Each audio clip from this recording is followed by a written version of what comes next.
Welcome into Pallilo Points. I'm Brandon Strange of Sports Map Houston. I am joined by Charlie Pallilo of ESPN 92.5, 97.5 in Houston as well. If you haven't subscribed to the channel already, please do. We shoot around 7 videos a week, so you should get notified each time an episode drops. Charlie, I want to talk some Rockets with you. Bill Simmons, several years ago, coined a phrase that I think is interesting, if not relevant, to the current Rockets team. Ewing Theory. And for those that aren't familiar, Ewing Theory was the theory that when Patrick Ewing missed games, the Knicks actually played better. And so we've seen that phenomenon in other sports where teams lose a big player and the team actually does better in his absence, in some cases wins a championship.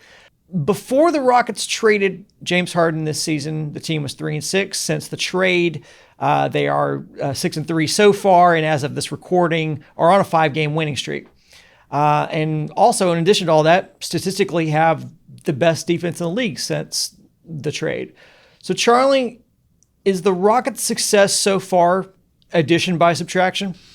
Well, the James Harden who was here to start this season, as long as you got back any talent for him, you probably were looking at addition by subtraction. Victor Oladipo is a good player. Can he reascend to third-team All-NBA where he was before his major injury? Don't know, but he's a good player. So Wall and Oladipo, that's a solid NBA backcourt. Clearly, they are a fun group at this point. They are scrappy. There is esprit de corps, as the tumor that 2021 Harden was, has been cut out. The ultimate return that matters on the Harden deal is what becomes of all those Nets picks, how truly significant are they and where they fall, and then what the Rockets do with those selections over the next several years. Add in Christian Wood, and I know wow is a little bit of a thing now. W for Wall, O for Oladipo, W for Wood. Their future is ahead of them. What's interesting is I think a lot of people wrote this season off when it was evident that James was going to be traded, because I don't think anyone thought that the Rockets were going to be able to put a competitive team on the court post James Harden. I think they thought this was going to be mostly a rebuilding process.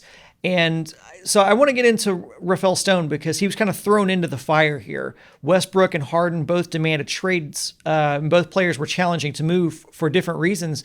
But you have to give a ton of credit for Rafael Stone for having an incredible handicap to the beginning of the season. And so far, he's been able to put a team on the court that's not only interesting, but they're starting to win now and have some interesting guys attached to it. Agree. Stone has not made one move that should have anyone saying, oh, he blew that one. Keeping in mind that good general managers don't bat 1,000, right? No one hits on all their moves. And Stone's resume of decision-making is still very brief. But if you go move by move to this point, you say, solid work starting out.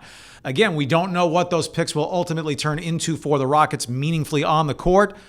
But Stone did get an historic haul in return for Harden. Now, what you make of that haul, obviously, ultimately, that's the critical component. But Covington to Portland, he's not being missed. You have a future number one coming from that deal. The Ariza moving on to Detroit, you have a future number one coming for that deal.